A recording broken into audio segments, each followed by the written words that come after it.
Ladies and gentlemen, I'd like to welcome you to the North East Land, Sea and Air Museum. The museum is built on the site of the former RAF Usworth airfield, which latterly became Sunderland Airport. The importance of today is Battle of Britain Day, and I'm very, very grateful for Kenneth organising this memorial, and I'd now like to just hand over to Kenneth.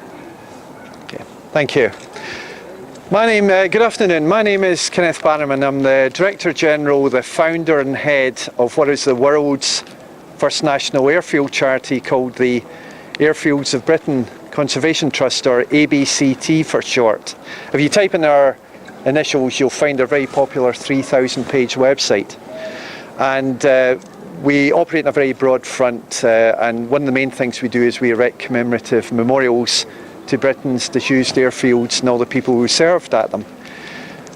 Usworth Airfield, or conversely Hilton, or latterly Sunderland Airport, has the most tremendous history, and it dates right back to when the land was requisitioned in the summer of 1916.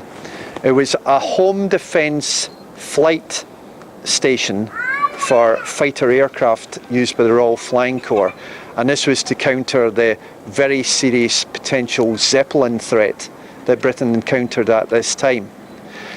This was in a way like a satellite airfield of World War II. There were 3 flight stations. One of the other ones, for example, you'll know the name anyhow, Ashington, whereby we'll also be unveiling one of our commemorative plaques a bit later this year.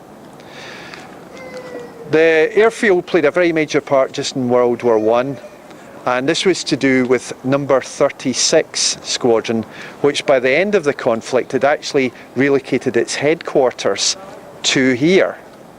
After World War I, as with Britain as a whole, life was very difficult for Britain's airfields, and Usworth, as it became, although until July 1918 it was originally known as Hilton, it struggled along with so many airfields across the UK, and already by May 1919 a government department was already offering buildings at the airfield for sale. The airfield was then effectively closed later on in the year, and then things were so bad with Britain as a whole that by the spring of 1921 people were so desperate for housing that they were actually illegally occupying some of the hutments here. Excuse me. So the things were pretty bad, but people thankfully had not forgotten the airfield by any means. So, for example, in 1929, when Sir Alan Cobham famously did his aerial tour all over the UK to promote more airfields in Britain, he actually landed here, although it was still disused. Then the next turning point was at the start of 1930, when arguably the most famous squadron to use Usworth, number 607 Squadron, formed, although Usworth itself did not actually open until towards the end of 1932. Needed a lot of reconstruction work, and this was at the time, as some of you may remember, there was one of the most famous individual aircraft hangars built in Britain. It was nicknamed the Beehive Hangar, or a Lamella Hangar to give its official name. This hangar sadly was demolished just fairly recently in 2004. Quite a revolutionary design.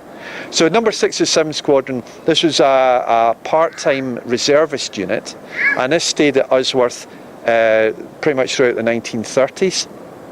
Come World War II, Usworth became a fighter sector station and was tremendously important, especially thinking about today, Battle of Britain Day, because on this crucial day on the 15th of August 1940, there was this major turning point in the battle whereby a large section of Luftwaffe aircraft mounted a second front attack coming from Scandinavia instead of attacking the south of England. But Usworth aircraft from number 607 Squadron, along with various other airfields such as the legendary Acklington, helped massively fend off this attack, and the Germans never attempted anything like that ever again. So just for that reason alone, Usworth is hugely important and always will be. From 1941, the airfield adopted a training role, so it was used by operational training units for fighters and then also radar training.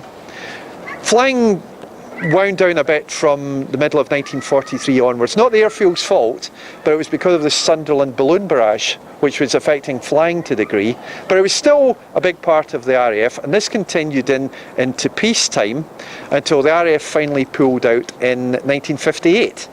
But the airfield was still far from finished, because, as is still very much remembered, Sunderland Corporation took over what became Sunderland Airport, and it was operational again for flying from 1962 until it eventually closed to accommodate the current Nissan car factory in May 1984. So this place really, really matters to every single one of us, and not least, of course, with the car factory and the huge influence that it has. Because obviously, if the airfield hadn't been around, so many people just wouldn't have a job today. It's as simple as that. But this Usworth is a fantastic example of how incredibly important our airfields are to every single one of us. And this is regardless of whether our airfields are active or disused. Enough just simply to say that we just cannot function without them in our everyday lives. They are that important. And that's why we can just simply say to you that within reason, just please do all you possibly can to honour and save and help our airfields, whether active or disused, and of course not forgetting all the people who served here.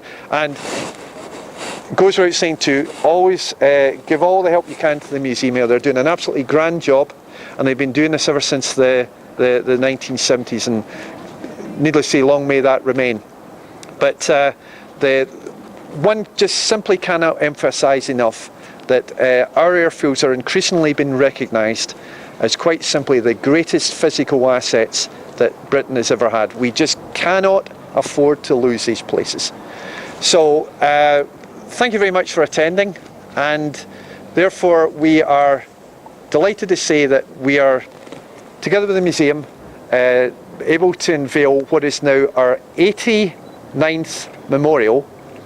We've got hundreds more planned to come. Put it this way, by the end of this year, we will have unveiled nearly 200 of them. So we're going as fast as we humanly can to get our airfields and all the people who served at them honoured. And therefore, we're really honoured, together with the museum and our friends from the RAF here, to help unveil this memorial to the one and only Usworth Airfield. Thank you all very much.